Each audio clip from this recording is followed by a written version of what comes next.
turning that into writing is, that love for storytelling. I guess it leads quite well to writing. I think, obviously the big problem is it has to be a commercial thing. So the producer in me is focused very much on the commercial side of it. And by commercial, I mean, not just things making money, but it's having an audience. And I think a lot of people, they have a story to tell, but it doesn't necessarily have an audience. And that means that maybe it's a story that they love and it's a story that's interesting to them, but it's not necessarily a story that's interesting to everybody else. Yeah. Which is fine, but it's, that's what I focus on really. I focus on making sure it's a story that I think lots of people are going to want to watch or hear or be a part of. Yeah. So, but that's, I guess, what led me to writing. Not that my first foray into writing was very good at all. And I got absolutely brutalized by a writing consultant who just tore me a new one and told me how bad it was. Oh, God. Even though it was something strangely that a lot of people really liked, he said structurally it was terrible. Right. So I went off and learned the importance of structure and why structure works and that kind of thing. And then from there on, it was very, very different, and everything that I sort of wrote or put together was made. So it's sort of, it's the ability to convey a story and scare people, inspire people, take them on a fun journey. It's good. Yeah, excellent. It's nice to hear the passion coming through as well. That's what you want to do, and that's what you believe in. It's brilliant. So, have you got any inspirations at all growing up, or have they changed throughout the years? Oh God, yeah. I mean, I've got so many inspirations, and the thing is, it sort of changes for me a little bit like the wind changes, to be honest, because there are so many great people doing things that are so very specific that I think you can take a little bit from everybody. I think, for example, I don't know if you've seen The Watchmen, a feature film called The Watchmen. Is that the graphic novel? Yeah. So obviously I wasn't young when that came out, but if you watch The Watchmen, some of the integration between physical props that they have on set and the CGI is really amazing. So when I'm looking at things like that, I can't help but go, oh my God, the integration between those very different skills is really amazing. And then, you look at someone like Greg Nicotero, who started out as a makeup artist and is now a director. He's turned his sort of passion for that type of work into his directing career. And so I've got tons and tons and tons of people I look up to from an actor's point of view, from a producer's point of view, and just from a creative point of view. So I just sort of, I love just looking around, seeing people do something really, really well. Yeah. And then you go, wow, okay, that's really interesting. How can we leverage that? Of course, my God, Lucas and Spielberg and those guys, for me, were making some of the most exciting stuff at a time that is most relevant now to the indie filmmaker of today. Yeah. Because they were making stuff, even though it's on a ridiculous scale, they're sort of bodging stuff and making it work. And doing, physical creatures or animatronics and then a bit of CG, or they're creating worlds and stuff. And I think the idea of creating worlds I quite like, and the idea of breaking the rules I really like, because who likes rules?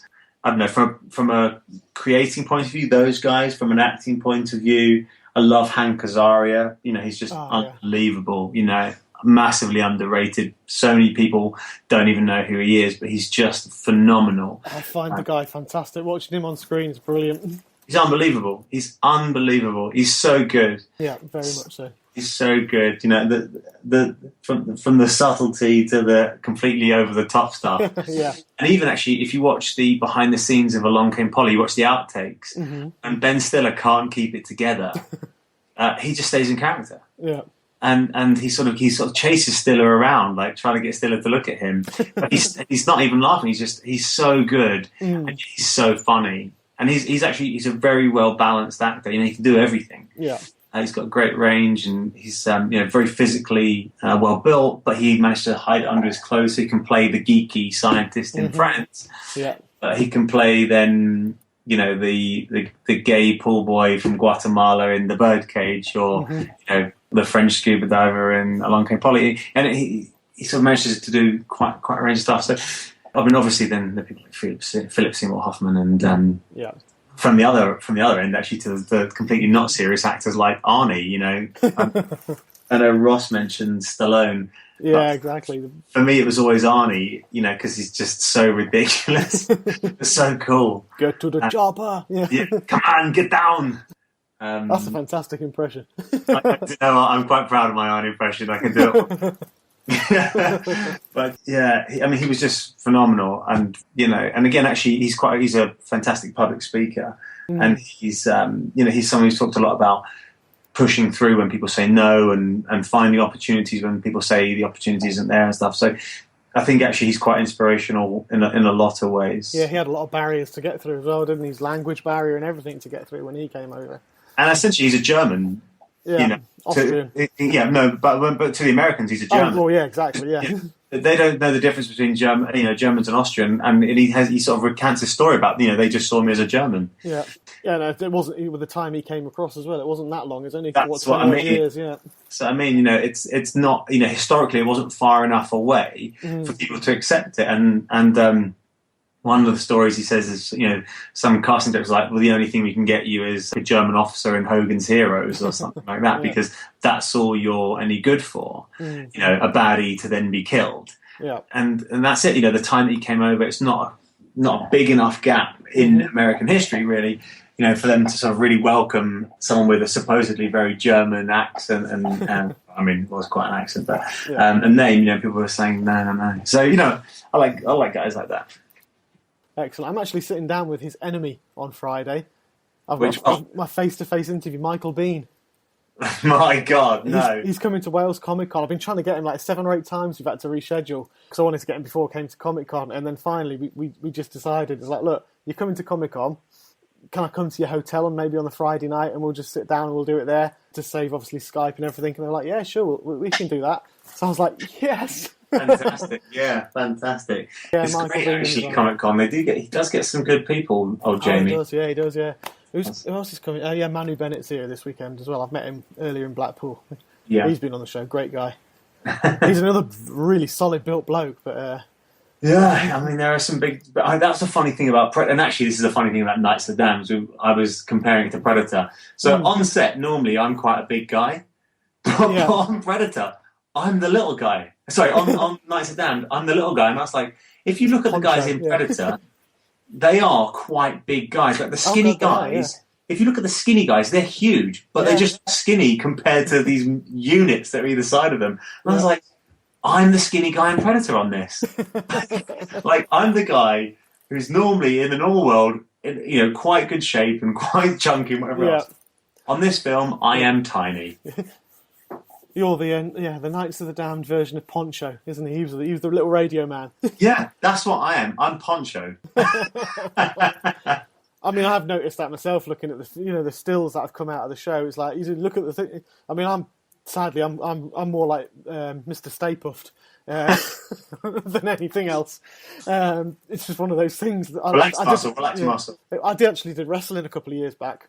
I trained in professional wrestlers, and I'd lost 4 stone with it, and it was fantastic. I could jump over the top ropes, without holding on. It was brilliant. But then I had to move away from home, live in hotels with work, and it just flooded back. And, of course, that's my excuse. It takes a long time to get off. So I'm more Stay Puffed. But you look at the stills from Knights of the Damned, and you're right. I'm just looking and thinking, oh my God, the size. Ross's arms are just like bigger than my thighs. I mean, he's a big lad. Yeah. He is a big lad. And so you've got Adrian, Silvio, Ross, and me. And I mean, not one of us is under 15 stone. Yeah. Not one of us. Yeah. And I mean, I think the weight range is somewhere between sort of 15 and sort of 17 and a half stone. And that's quite big, Yeah. And then also, I don't know if you've seen any of the sort of the action stills, but, we're sort of throwing each other around quite a lot, and with, being thrown around, and, there's sort of a lot of physical action in it. But yeah, it was quite funny being Poncho, being the skinny guy on set for a change. Yeah, that's pretty cool. Yeah. Annoying, but, Yeah. fine. Oh yeah. When you see see the other guys. I mean, yeah, Silvio as well. I've seen pictures of him, and you could probably grate cheese on his six pack. I mean, Silvio is one of those guys whose competition's like, he's sort of competition standard all the time. He's just in phenomenal shape, and he's very disciplined. He takes his training and his nutrition very, very seriously. Mm-hmm. But you look at him, you're like, oh, Silvio, have a donut. But then he does. He does eat normal things. But I just think, come on, Silvio, give us all a break. Stop looking so shredded all the time. Can you please stop showing us all up? Yeah, no, he's a great guy, Silvio. Very, very lovely guy. Very soft guy. For someone who looks so chiseled, he's such a soft guy when you talk to him. He's very, very nice guy. Yeah, I actually found that about Manu as well, because he's, the size of him. But when you actually speak to him, he is. When we were on the show, he was sat there with his kids running around him, his little kids, and he was in his his PJs with the kids running around. It was just the sweetest thing. He got ordered out of the bedroom because of his little 8-year-old girl. So I was like, the mighty Crixus, undefeated Gaul, has been defeated by a 6-year-old girl. I mean, that's the way it is, isn't it? I mean, I'm the same with my dog. Logan is my best pal. His little ear moves when I say that, and I'm sort of this. On set, I can be, I can be a bit of, a bit boisterous. Because my job is to make sure the thing gets made. Yeah. But then anyone sees me with Logan, I'm like, "Hello, boy. How are you?" And they see the real me when I'm with Logan. I'm this real softie. But is there an actor or actress that you'd love to work with, either acting alongside or to direct? Oh my God! I mean, it probably goes back to the people we've just talked about. It does, but I'd say also, there's someone that I'd really love to work with, who I really look up to. I didn't mention him before because he's sort of someone I came to later in life in terms of his performance, his work. Is Javier Bardem. He's like an unbelievable actor. And actually, when I did my Skyfall audition, the piece that I had to do was his opening monologue. Oh, right, okay. Yeah. So he walks in and he says it as my grandmother had an island, but in the original text it was my grandfather had an island. But that whole piece, and knowing that you're walking in to do that for Sam Mendes, you're doing Javier's lines. I mean, that's a sweat in itself. You're like, Jesus Christ, he's seen someone quite good do this. So I'm going to have to really... Yeah, step up the mark. Yeah, exactly. It's not like he's just seen a T-boy do this line. So yeah. But Javier Bardem, I think, is amazing. He's someone I'd love to work with. Jennifer Lawrence, I think, is fantastic. She's just so cool. She's really cool. So as a a member of cast, she would be wonderful. Either of those two would be amazing. But for very different reasons. But they're both very, very powerful presences. Yeah, they are. I mean, Javier was in Skyfall was brilliant because his character was so loathable. My wife just doesn't like him. She's actually taken it too much to heart, and she just hates him purely because she's only ever seen him in that. Yeah, so, right. You can only relate that character. Well, then don't show her No Country for Old Men. I'm sure you've probably seen that, but he is just a monster in that, and he's so good. So good in that. He's a very, very good actor. I've not actually seen that one. It's I can't recommend it enough. Actually, he is unbelievable. He's so good. He's so understated, underplayed, but he's an absolute monster in it. And he plays. I won't ruin it by talking about it too much. But it's certainly No Country for Old Men is certainly a good one. Everyone in it is fantastic. Actually, Josh Brolin's amazing. Worth a watch. Excellent. So moving on now to your little baby, Knights of the Damned. Knights of the Damned, yeah. Yeah, just if you finished obviously the filming's wrapped up now, hasn't it? That's last couple of weeks or last week or so. We're wrapped. It's been it was. I mean. Again, I must have had a bash to the head. The idea of doing a period piece, it's such hard work. Fighting, CG, underwater, mountains. I mean, literally, the things that you're not supposed to do is everything we did. So it was a real challenge. Yeah. And then, a big part of that is having Simon, the director, such a great guy, very talented, knows the genre very, very well.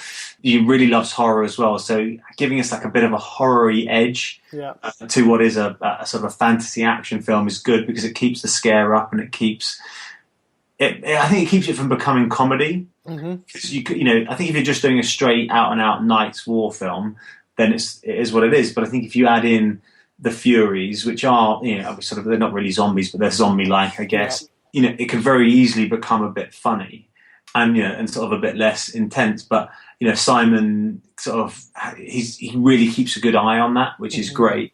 And he's really good with that. And having a team, Simon, Carly, the sort of production team,